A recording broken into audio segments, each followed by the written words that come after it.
نن محمد قریش بچی خستا چادر پوشیدا کلی او پکور کی عظیمه خوشلیدا کلی او پکور کی عظیمه خوشلیدا نن محمد قریش بچی خستا چادر پوشیدا کلی او پکور کی عظیمه خوشلیدا کلی او پکور کی عظیمه خوشلیدا نن بس پین صادر پساروی دینی علما شوا کاړي مهنت د شپه او ورځ د دین خادمه شوا کاړي مهنت د شپه او ورځ د دین خادمه شوا عائشہ صدیقہ للبنات کی رنگینی دا کلی او پکور کی عظیمه خوشلیدا کلی او پکور کی عظیمه خوشلیدا نن محمد قریش بچی خستا چادر پوشیدا کلی او پکور کی عظیمه خوشلیدا کلی او پکور کی عظیمه خوشلیدا روری ارشد خان او گنزشان ډیر په نازیګنن بل مراد علی گرنازشان ورتا زریګنن بل مراد علی گرنازشان ورتا زریګنن دادا مولانا شبیر احمد خوش نصیبی دا کلی او پکور کی عظیمه خوشلیدا کلی او پکور کی عظیمه خوشلیدا نن محمد قریش بچی خستا چادر پوشیدا کلی او پکور کی عظیمه خوشلیدا کلی او پکور کی عظیمه خوشلیدا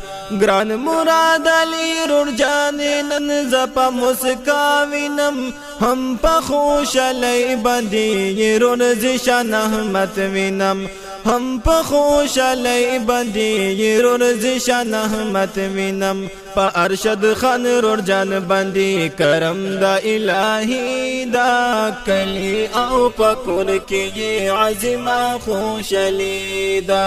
کلی او پکور کی عظیمه خوشلیدا نن محمد قریش بچی خستا چادر پوشیدا کلی او پکور کی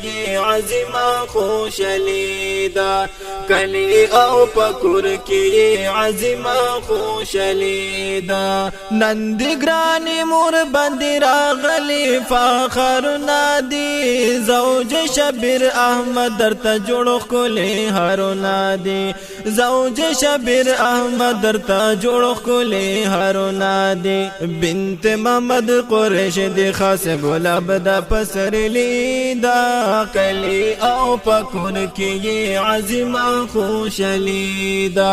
کلی او پکور کی عظیمه خوشلیدا نن محمد قریش بچی خستا چادر پوشیدا کلی او پکور کی عظیمه خوشلیدا کلی او پکور کی عظیمه خوشلیدا شیخ محمد شیراز صاحب لری سمرا حسین انداز درس د کتابونو کړي اعلی او بهترین استاد درس د کتابونو کړي اعلی او بهترین استاد مولانا محمد شیراز استاد رب ولی دا کلی او پکور کی عظیمه خوشلیدا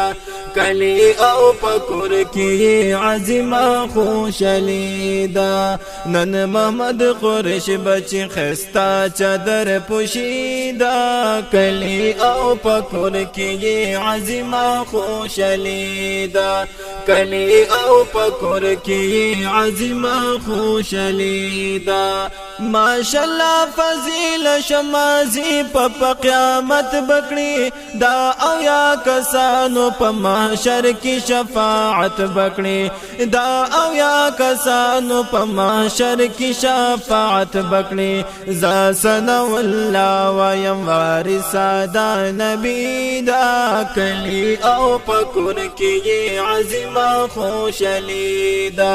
کلی او پکور کې عظیمه خوشالی دا نن محمد قریش بچی خستا چادر پوشی دا کلی او پکور کې عظیمه خوشالی دا کلی او پکور کې عظیمه خوشالی دا کلی او پکور کې عظیمه خوشالی دا دا نظم دی بنت محمد قریش ته ډالۍ وی دی نظم د پاره فرمایش کړي دي مراد علي او مولانا شبیر احمد صاحب आवाज دے ډیر ګران او محترم رور ضیاء الله شاه چترالی ریکارډینګ دے صدا اسلام سټوډیو پېښور